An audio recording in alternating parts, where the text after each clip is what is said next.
Make a date with Reverend Dr. Ebenezer Markwei at 6 a.m. from Monday to Saturday on Graphic Online via Facebook and YouTube as he expounds on matters of faith. Graphic Online, truth and accuracy every day.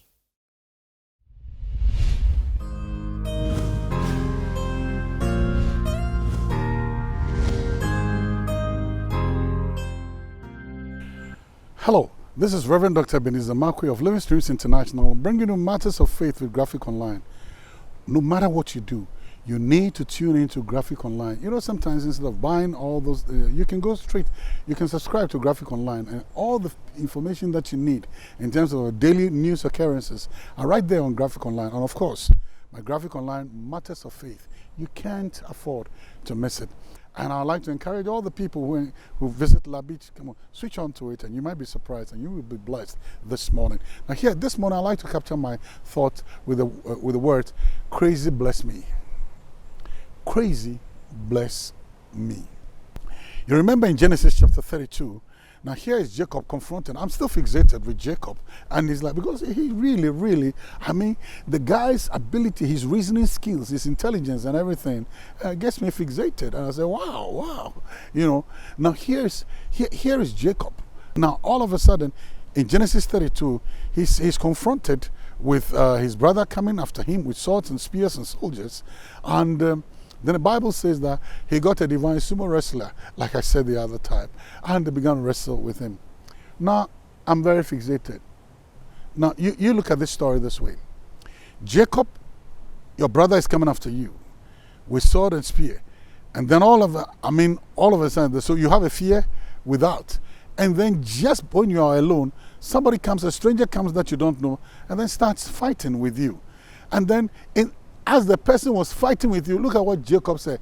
He intelligently rose above the situation and realized that, no, this one is an angel of God. This one is because then he says, listen, bless me. Wow. The man is wrestling with you, and then you are telling him, bless me. You get it? And then the man says, listen, just let me go. And then he says, no, I won't let you go unless you bless me. Now, it takes a high level of intelligence and discernment for Jacob to say that this wrestling, I can get a blessing out of it. And listen, in the midst of a fight, in the midst of a wrestling match, in the midst of a fight with somebody you don't know, you may have a feeling, you may have an idea who the person is. In the midst of that, then you tell the person, bless me. The person is twisting your arm. You don't know what wrestling is. A person is twisting your arm for a submission. The person is trying to throw you down. The person is trying to let you lose some points or this thing. And then you are opening your mouth. Instead of concentrating on the fight, you're opening your mouth to tell the person, bless me. Wow. You know, one of the things I've read, sometimes we are so fixated with the bless me club. We are so fixated with it. We register in the Bless Me Club and we don't want to get out of that particular environment or mindset, or we don't want to get out of that narrative. And sometimes there are some issues that instead of praying for a blessing, maybe it is time we now begin to look at it. Because in the first place, in Genesis earlier on, when he got to Bethel, God had already blessed him. And God had already told him that I'm going to bless you. The blessings of your father Abraham is going to come upon you. He had seen all those things. He had an assurance of blessing. And he also had the practicality, visitation, the practical witness or manifestation of blessing in Laban's house. He himself told Laban, all these blessings you are getting is because of me. So Jacob didn't really need a blessing. But sometimes what he really needed was he wanted to say, why are you doing this to me? Why are you wrestling with me? Because I want to change your name. Because I want to change your walk. Because I want to touch hollow of your thigh in such a way that you walk differently because you've been walking in disorder. These are the things I want to do. And Jacob is asking for a blessing. And Jacob is fixated with a blessing. You know, sometimes we can pursue this blessing thing.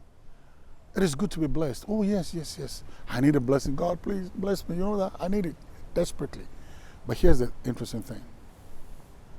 Sometimes there are some things that are happening. It is not the blessing we need. We need the correction. It is not the blessing we need. We need the straightening up.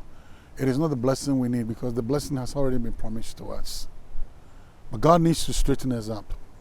And God needs to change our definition of ourselves. He needs to change our identity. We need to go through some transformation, change the way we walk, so that now we'll now walk in other steps. And so being fixated with the blessing, you miss that now until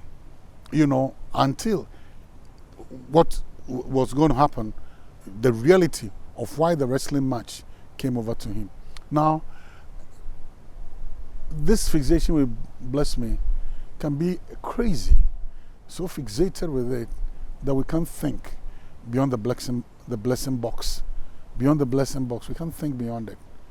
Crazy, bless me. Well, it's your choice. See you later.